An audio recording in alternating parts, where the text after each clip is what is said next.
Bapak Ibu dawuh pangandikanipun Gusti ing enjang menika kaparingan tema damai sejahtera di dalam Kristus. Damai sejahtera dalam Kristus. Bapak Ibu, kata damai sejahtera niku diterjemahkan dari bahasa Ibrani, yaitu dari kata shalom. Pun nate nggih mireng kata shalom. Artinya napa Bapak Ibu? Shalom, damai sejahtera. Nggih. Kalau mau saya terjemahkan lebih lagi, artinya ngaten Bapak Ibu. Keselamatan, kedamaian, kesejahteraan, dan keamanan yang utuh. Luar biasa nggih. Nek niku wonten ing manah kita sedaya niku luar biasa. Keselamatan, kedamaian, kesejahteraan, dan keamanan yang utuh. Utuh kados jeruk niki lho Bapak Ibu. Utuh, lengkap nggih, utuh niki. Menawi kula pecah dados kalih Bapak Ibu, jeruk menika niku utuh mboten? Dados sepalih nggih Bu. Yang dimaksudkan Tuhan pagi ini, yang dimaksudkan utuh itu hubungan kita dengan Tuhan harus baik. Hubungan kita dengan sesama juga harus baik. Boten saged separo. Boten saged namung tresna kalih Gusti Allah serasan, ananging boten tresnani sesami gesang. Boten saged mekaten Bapak Ibu. Ugi nggih boten saged tresnani Bapak Ibu sedaya, ananging boten tresnani Gusti, niku boten pareng. Ingkang dipun kersakaken Gusti enjang menika katresnan ingkang utuh. Katresnan dumateng Gusti, ugi katresnan dumateng sesami. Itulah arti damai sejahtera yang sesungguhnya. Bapak Ibu, pagi ini saya mau bertanya untuk panjenengan semua. Sudah berapa lama ikut Tuhan? Wonten sing kawit alit? Wonten sing kawit alit derek Gusti? Bu Titik nggih, kawit alit nggih. Wonten ingkang nembe mau nikah baru ikut Tuhan? Ada? Ada. Ados Bu Talita nggih niku kan tepang Gusti pas mau menikah. Ada yang ikut Tuhan pas nembe sepuh niki nembe ikut Tuhan wonten? Adose kok mboten wonten nggih. Kawit alit sedaya, kawit nem. Nah. Pertanyaan saya buat Bapak Ibu semua. Sudahkah Bapak Ibu merasakan damai sejahtera di dalam Tuhan? Mohon? Amin. Amin nggih, Mbah. Sudah merasakan damai sejahtera yang dari Tuhan. Itu yang diinginkan Tuhan buat kita Bapak Ibu. Tetapi kadang tidak bisa kita pungkiri. Kadang di dalam hati orang percaya itu masih banyak yang belum merasakan damai sejahtera Tuhan. Beban persoalan yang berat di dalam keluarga, di dalam kehidupan. Nah, kadang itulah yang menjadi penyebab damai sejahtera itu tidak dirasakan orang percaya. Yang dirasakan hanyalah uripku lho rekoso. Kadang yang dirasakan itu loh Bapak Ibu, uripku lho kekurangan terus gak tahu luweh. Kadang kita pun merasa seperti itu Bapak Ibu. Nggih napa mboten? Derek Gusti lho kurang ae terus. Derek Gusti lho kok ora kepenak ngene. Meh nglakoni ngono mboten pareng. Meh nglakoni tumindak ngoten mboten pareng. Mungkin di keadaan seperti itu batin kita itu tertekan Bapak Ibu. Mungkin kalau bisa batin kita itu meronta. Lho kok ngene Gusti nderek paduka.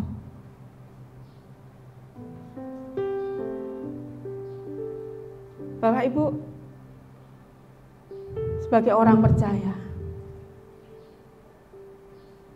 sulit untuk kita mengucap syukur.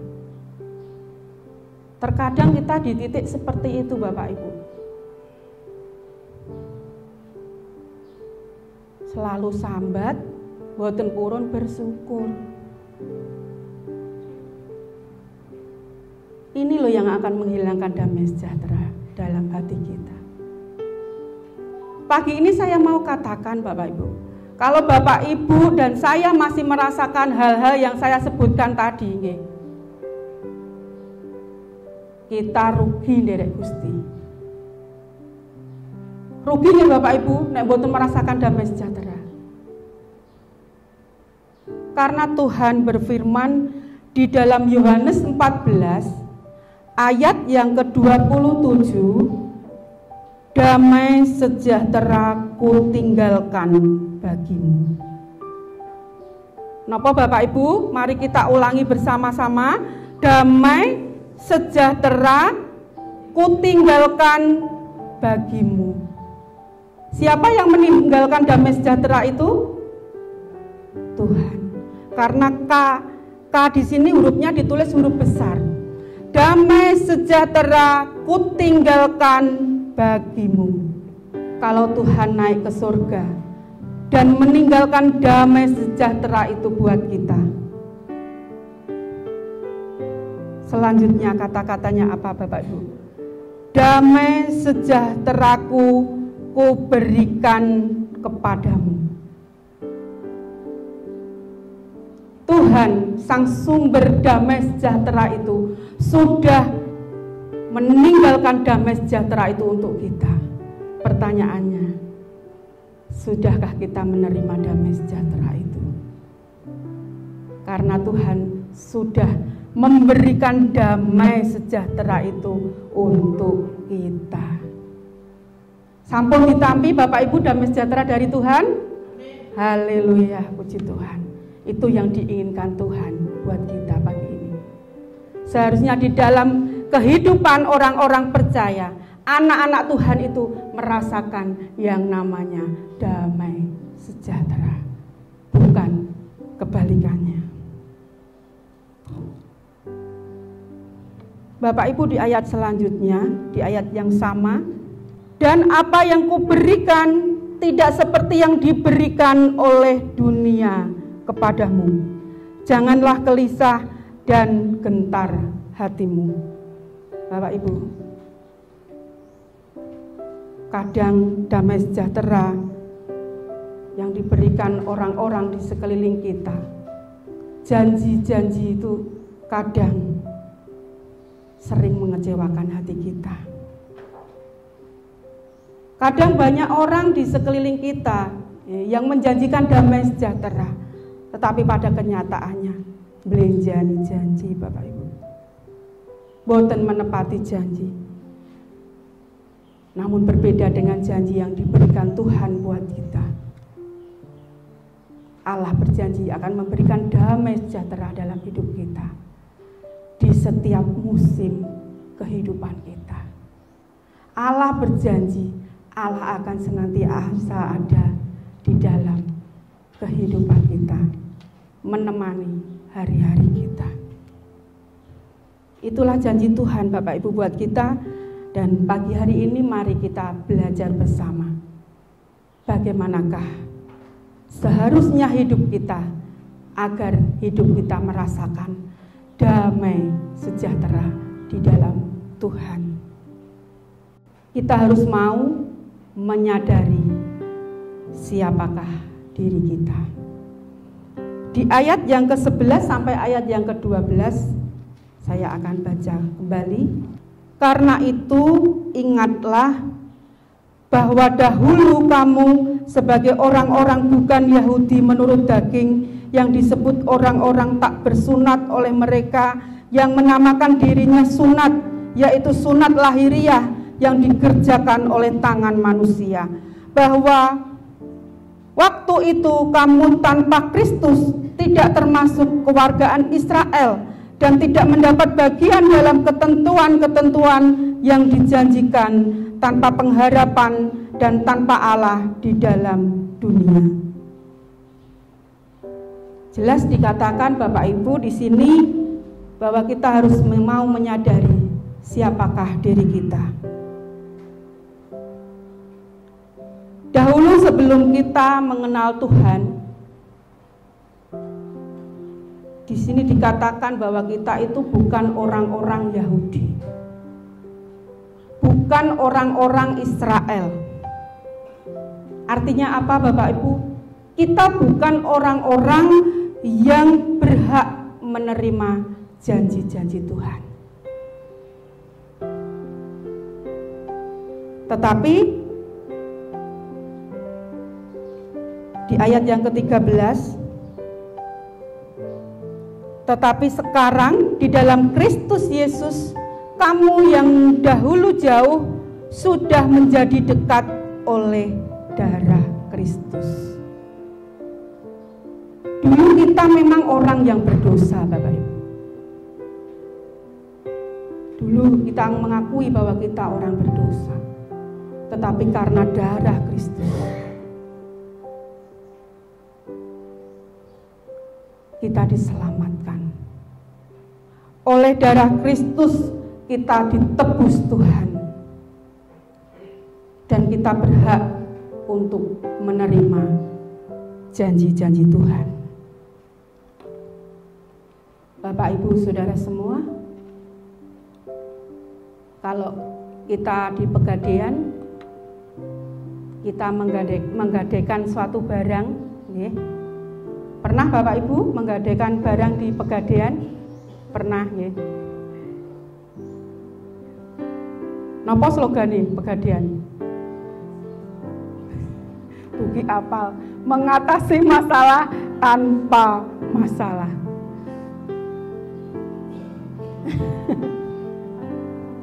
Kalau kita menggadaikan suatu barang Bapak Ibu di Pegadaian, sebelum jatuh tempo kita harus melunasi. Nek boten dilelang, hilang nggih? Hilang nggih jaminane wau nggih? Nah, saya mau tanya pada Bapak Ibu. Kalau kita menggadaikan suatu barang di Pegadaian, kita nebus dengan uang 100 juta. Nah, kira-kira barang yang kita gadaikan tadi berharga enggak Bapak Ibu? Berharga enggak? Nopo ya cuma cincin 1 gram sing digadaikan? Boten nggih? Kira-kira nopo sing digadaikan? Sertifikat tanah, macem nggih? Nek ditebus dengan uang 100 juta, macem nggih? Kira-kira BPKB mobil. Nah, niku macem nggih nek ditebus dengan 100 juta kira-kira. Bapak Ibu, seperti halnya kita menebus barang di Pegadaian tadi. Kita ditebus Tuhan dengan apa Bapak Ibu? Dengan darah. Tidak hanya uang, mboten purun. Sing ditebus niku lho, sing carane niku pegadaiannya tidak mau nek dikasih uang. Mintanya apa?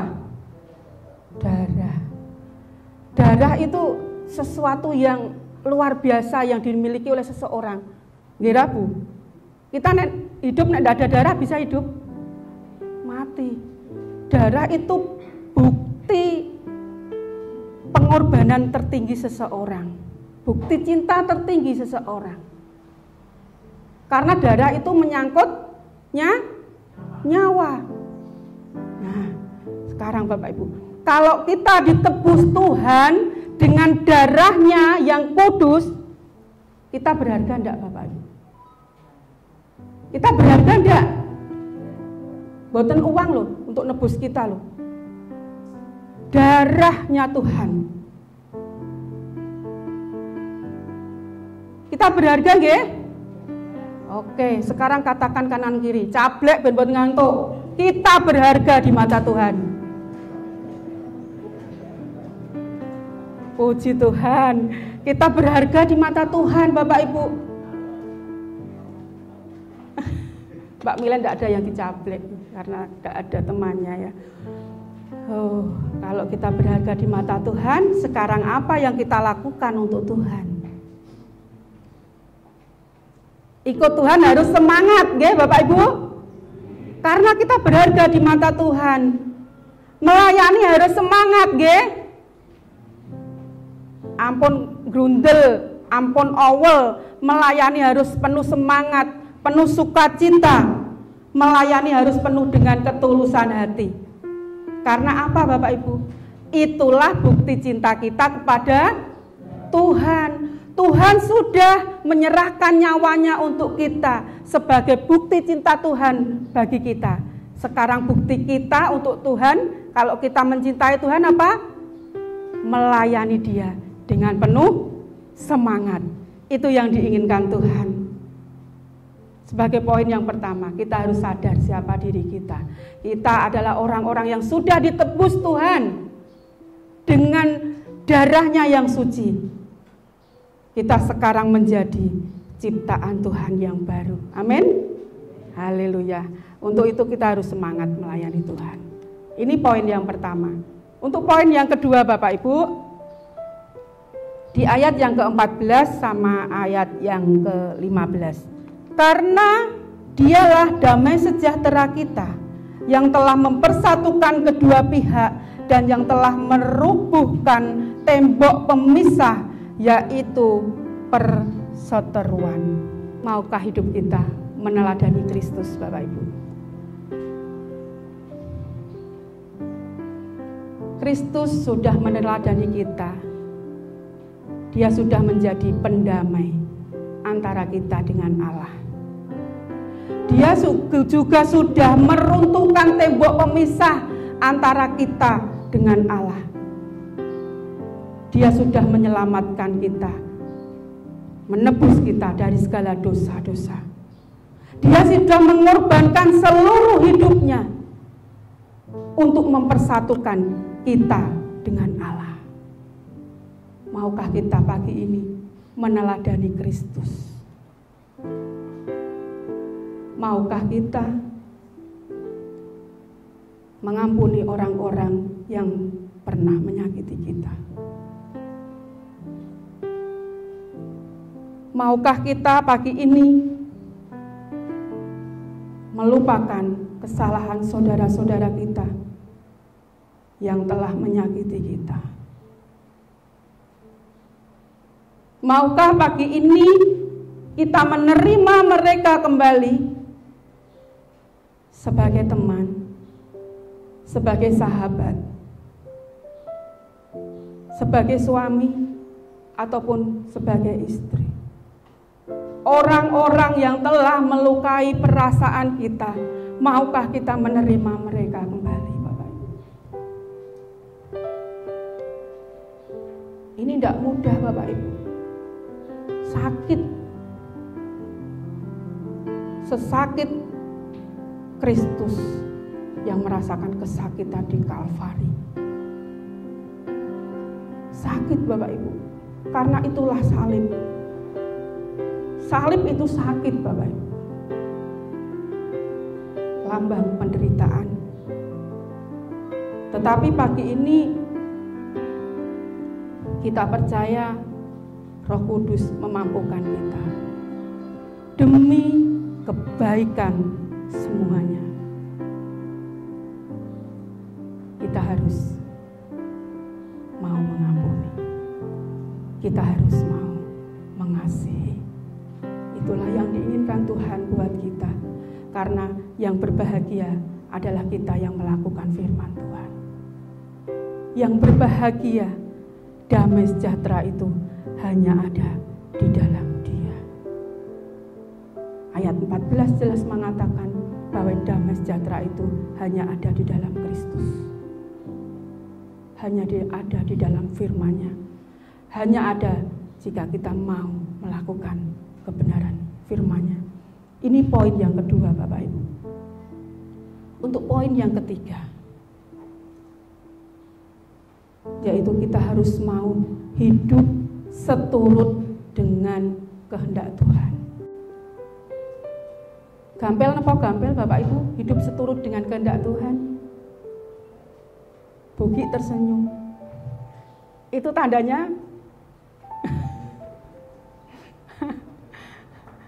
sulit Bapak Ibu hidup seturut dengan kehendak Tuhan itu sulit. Kita harus menyalipkan daging kita. Kita harus menurunkan ego kita. Kita harus merendahkan diri kita di hadapan Tuhan. Menjadi seorang hamba. Itu loh baru kita dapat hidup seturut dengan kehendak Tuhan. Kita adalah umat-umat tebusan Tuhan Bapak Ibu. Kalau kita mengakui bahwa diri kita ini sudah ditebus Tuhan, kita pasti menjalani hari-hari kita dengan hati-hati Bapak Ibu. Bukan kita hati-hati dengan hidup kita agar kita diselamatkan Tuhan, bukan. Tetapi karena kita sudah diselamatkan Tuhan, jadi hidup kita harus memiliki karakter seperti Kristus. Mari kita baca di ayat yang ke-19 Bapak Ibu. Demikianlah kamu bukan lagi orang asing dan pendatang, melainkan kawan sewarga dari orang-orang kudus dan anggota-anggota keluarga Allah.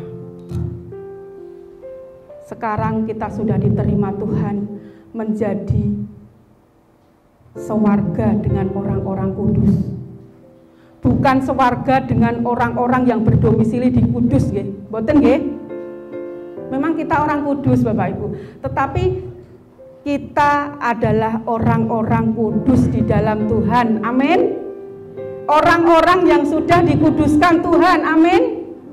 Kita adalah keluarga kerajaan. Haleluya. Jadi Bapak Ibu, hidup kita pun harus sesuai dengan yang dikehendaki Tuhan. Hidup kita harus mencerminkan karakter Kristus. Bapak Ibu, jenengan perso lihat ke depan, ke arah timur. Paul yang pegang laptop itu siapa namanya? Mas Samuel nggih. Sami kali Pak Romat boten wajahnya. Sami Bapak Ibu? Mirip ya? Nek kali Pak Pai mirip boten? Oh, boten lah. Bapak Ibu, kalau Mas Samuel itu wajahnya mirip dengan Pak Romat, berarti Mas Samuel itu bener anaknya Pak Romat ya? Betul ya? Itu bukti yang kasat mata. Bukti yang terlihat. Kalau bukti yang tidak terlihat nanti dites DNA katanya. Nah, seperti itu Bapak Ibu. Karakter kita seperti Kristus juga begitu Bapak Ibu. Kalau kita mengaku anak-anak Allah, ya hidup kita harus seperti Allah. Seperti itulah. Nah, hidup kita tidak seperti Allah, apakah nanti kita berhak untuk mendapatkan bagian dalam kerajaan surga? Mboten nggih? Oh, Mas Samuel niku mboten kaya Pak Rohmat mawon mengke mboten angsal warisan kok. Tenang Mas, kamu anak Pak Rohmat sejati. Nah, seperti itu Bapak Ibu gambaran hidup kita. Kalau kita ingin diakui Allah sebagai anak Allah, hidup kita pun harus seturut dengan kehendak Tuhan.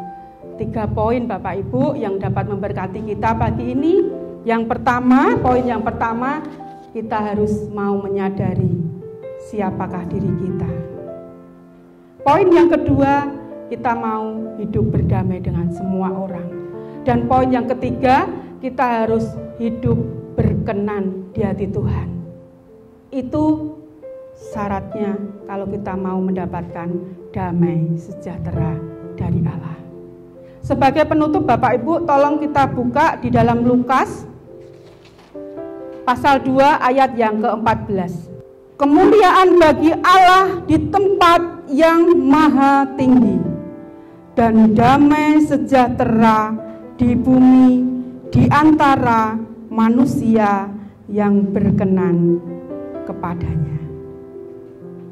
Damai sejahtera di mana Bapak Ibu? Di bumi. Damai sejahtera itu diberikan Allah saat kita ada di bumi. Seharusnya kita sudah merasakan damai sejahtera Allah itu. Tetapi ada syaratnya. Di antara orang yang berkenan kepadanya. Jangan dilupakan syaratnya. Berkenan kepada Tuhan. Pagi ini kita mau introspeksi diri kita. Jika di dalam hidup kita belum merasakan damai sejahtera Allah, apakah ada yang salah di dalam hidup kita? Apakah ada yang kurang berkenan di hati Tuhan? Mari Bapak Ibu, pagi ini introspeksi diri kita, agar hidup kita merasakan damai sejahtera Tuhan. Tuhan Yesus memberkati kita semuanya.